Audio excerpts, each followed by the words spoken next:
Working the graveyard shift as a cop sucks, for a myriad of reasons, chief among them being the eeriness of the night. Now, saying that might make me sound like a baby, considering that I'm no small dude, but it's true. Something about being stuck in your car, with no human life in sight, has an almost alien feeling to it. I'm sure it would help if I lived in an area that wasn't as heavily forested as Wyoming. But as it stands, if there's a light on near me, I almost can't see it with how dense the foliage is.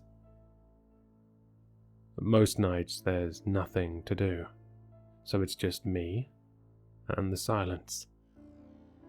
I usually take the time to catch up on a show I'm watching, or finish a book.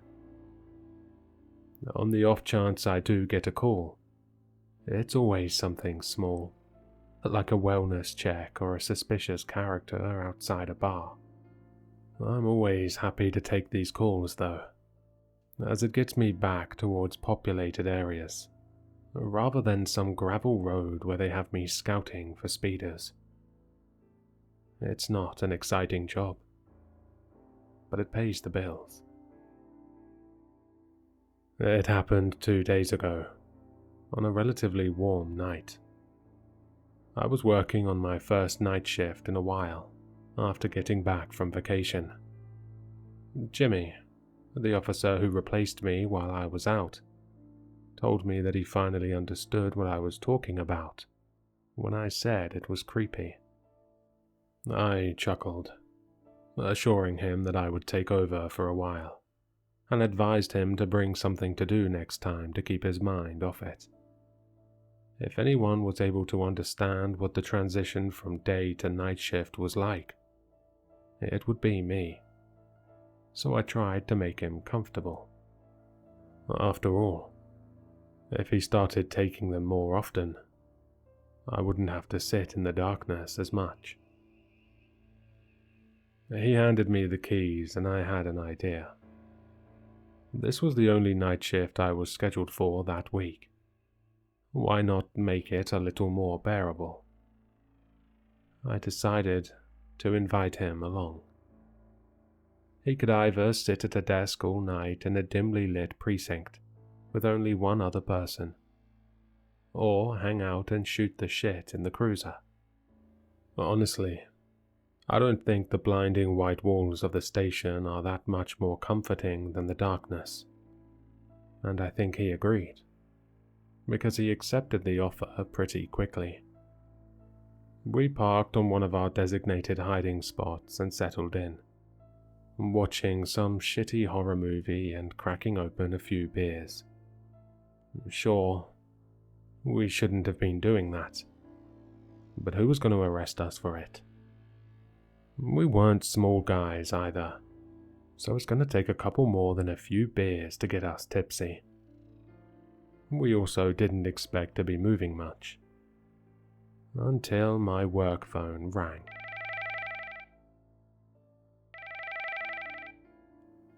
I sighed, rubbed my eyes and answered it. It was already 3 a.m. So at least we'd made it halfway through the shift before something happened. I immediately heard giggling on the other end. I said hello a few times, and was about to hang up when I heard a voice on the other end of the line.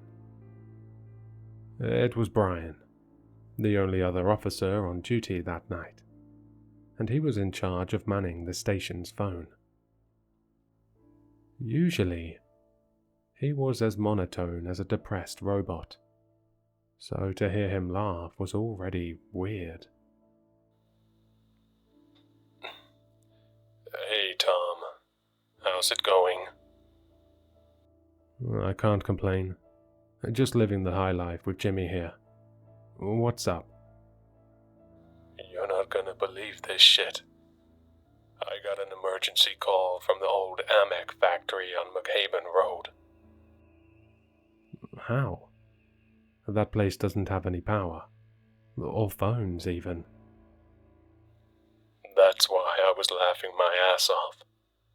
The person who called said they broke into the place to try and steal equipment, and now they're somehow stuck inside. It was silent in the cruiser for a second. Jimmy and I slowly turned to look at each other, and then, almost simultaneously, we burst out laughing. "You're shitting me." I'm dead serious. When I got the call, I almost pissed myself trying not to laugh at the poor bastard. I'm about to piss myself right now. Hell, I think Jimmy already did. Jimmy jokingly slugged me in the shoulder as Brian began to talk again. Anyways, do me a favor and go and help the guy get out of there. It's your choice whether you want to arrest him for trespassing or not, but he's had a bad enough night as is, by the sounds of it. We'll take care of it. Beats giving another speeding ticket. I don't know if I'm going to be able to keep a straight face, though. I sure as shit wouldn't be able to. Give me a call if you need backup, alright? I'll have to call the precinct up in Pinedale if you do. They have their parade this week, so I'm sure they've got a few guys to spare. Sounds good, Brian. We'll keep you posted. I hung up and flicked the cruiser's lights on, piercing through the darkness. We peeled out onto the road, making sure not to hit any deer along the way. It was only about a 10-minute drive, but you never know. We pulled into the bramble-covered entrance to the building, and I got out of the car to undo the rusted chain blocking the road. The place had been abandoned for 10 years, after AMEC moved its drilling operations up north and took half the town's population with them. Now, the place was just a drinking spot for local teens, and it showed with the amount of graffiti sprayed along the sides. We got out of the cruiser and flicked on our flashlights and started looking for an entrance. Jimmy was noticeably on edge, probably because he didn't know this place existed. He was relatively new to the area, and I'm pretty sure this was his first time having to get out of the car on the night shift, although I didn't ask. He went around the left side of the building, while I took the right, both of us looking for a rusted door or a busted window. I was peeling brambles off my shorts when I heard Jimmy start yelling.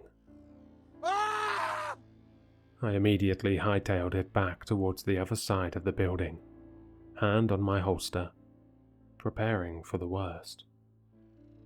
Was this a trap? Maybe the dude we came here to find was some sicko looking to hurt us. Or worse. I sprinted around the corner, shining my flashlight in front of me and expecting the worst. My flashlight illuminated Jimmy, who was doubled over laughing. I was confused and immediately asked him if he was alright. He looked up at me with the widest grin I'd ever seen him sporting. "I totally got you." I was relieved that nothing actually happened, but was mostly annoyed that he did that to me. It was almost 4 o'clock in the morning, for God's sake, and we were on the tail of some idiot in the middle of an abandoned warehouse. For a second, I thought he was getting attacked and would be lying in a bloody heap by the time I got over to him. I think he saw that I was pissed, because his face immediately sank, and he started to apologize, saying he was just trying to lighten the mood. I took a deep breath and smiled at him. I assured him that I'd get him back at some point, and to just focus on getting in right now. We found a broken window that we assumed he'd climbed in through, and shined our flashlights on the floor inside to make sure we weren't about to step on nails or something. As we climbed into the place, I radioed Brian and asked him to call a few other officers over to us, just in case something went wrong. After the shit Jimmy pulled, I was on edge that something bad would actually happen, so I figured it was better safe than sorry. The power in the place still didn't work. In hindsight, I have no idea why I even bothered checking, so it looked like we were going to have to put our flashlights to work. We called out a few times into the darkness, seeing if we'd get a response, but to no avail. We walked past the old drills and ore processors, our feet clacking against the concrete floor. After searching the bulk of the main room, we headed for the hallway at the very back of the factory. I knew this place pretty well, since I'd been called there during the daytime a few years back to clear out some drunk partiers who'd snuck in. Still, it was a whole different beast at night, and the fact that the hallway immediately branched into 3 more didn't help. This is where we made our first mistake, and it was a pretty stupid one. We decided to split up. I know, it's how all horror movies start, and how characters die. But we were both tired, and our energy drinks were wearing off. We agreed that we'd keep our radios on at all times, and let each other know if we found the guy.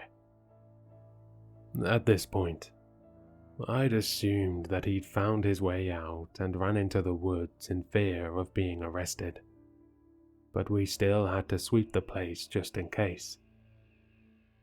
I wasn't planning on arresting the guy, as I figured that he'd had a bad enough night at that point, and the old equipment he was planning on taking wasn't of any use to anyone anymore, so I would have let him off with a warning. Now, though, I was starting to change my mind. I didn't want to have to search the entire back half of this place, especially given the fact that there were 3 floors worth of rooms here. It didn't help that the building was split into 2 sides that weren't connected.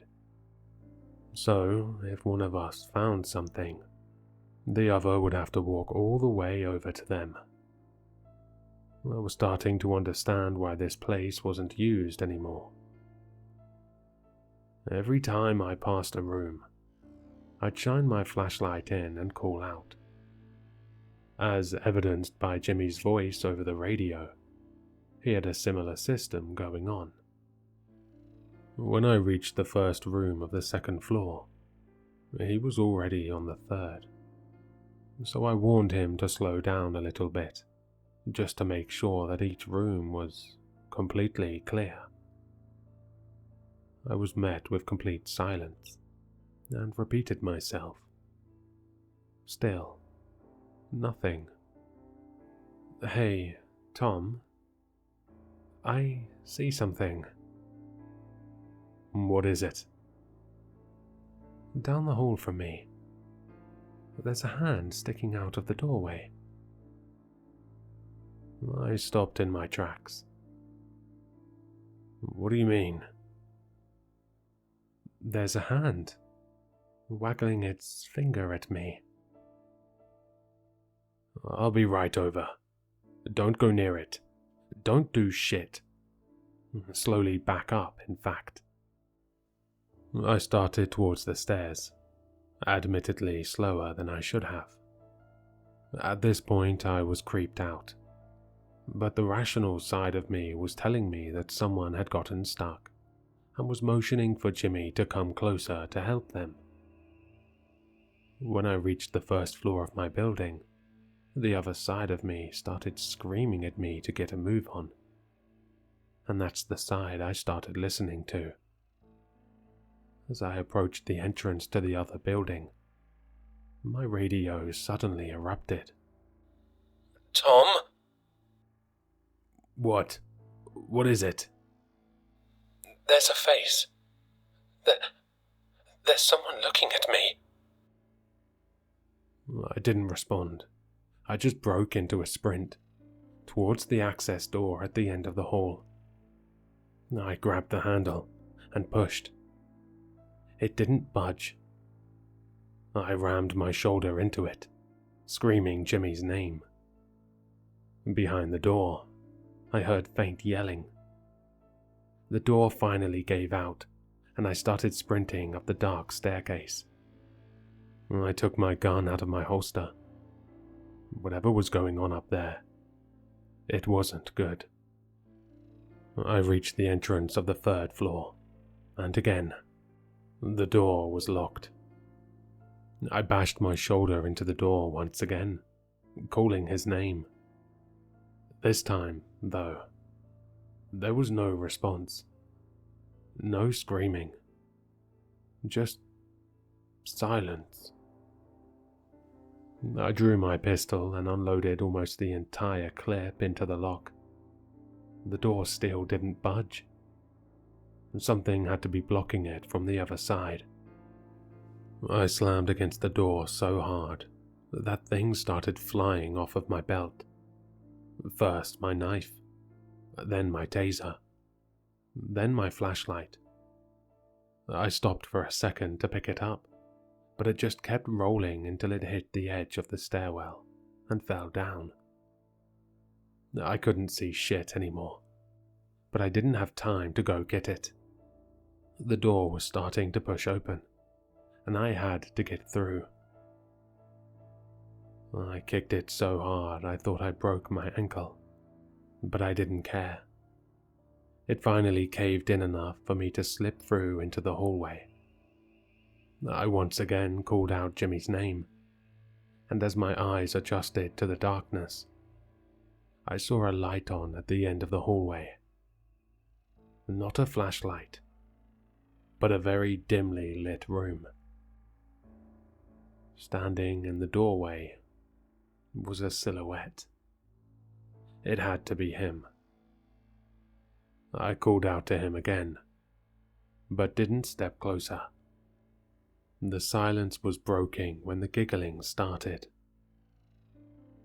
It was faint enough that I couldn't tell if it was him, but it sounded like it. The giggling turned to laughter, and he started to move, but didn't leave the doorway. He was just moving in place, jerking from side to side. It looked like he was dancing. I lowered my gun and called out to him again. I knew what was happening. He was fucking with me. All of this was a setup to prank me again. I was royally pissed off and started screaming down the hallway. Are you fucking kidding me? I thought someone was attacking you, dude. I fucking told you earlier to stop messing around. And now you nearly give me a heart attack by doing this shit? What the fuck is wrong with you? I put my gun back in my belt and turned back towards the door. I'd had more than enough for one night. I'm going outside to wait for backup to get here, and going with them back to our station. When you're ready to stop fucking around, take the car and don't talk to me for a week. This is seriously fucked up. I stormed out the broken door and picked up all of my stuff. I climbed back out through the window and stood in the darkness in front of the factory, waiting for backup to arrive. Luckily, they were well on their way already, and got there about 5 minutes after I got outside. I hopped into the back seat of their cruiser and buckled myself in. Whenever you're ready, you can drive me back to the station. It's 20 minutes down the road. The officer behind the wheel turned to look at me, then turned back towards the wheel and pointed to the factory. "Don't you want to wait for your partner? It looks like he's up at the window up there." I rolled the window down and looked outside. Sure enough, there was a faint light coming from one of the windows.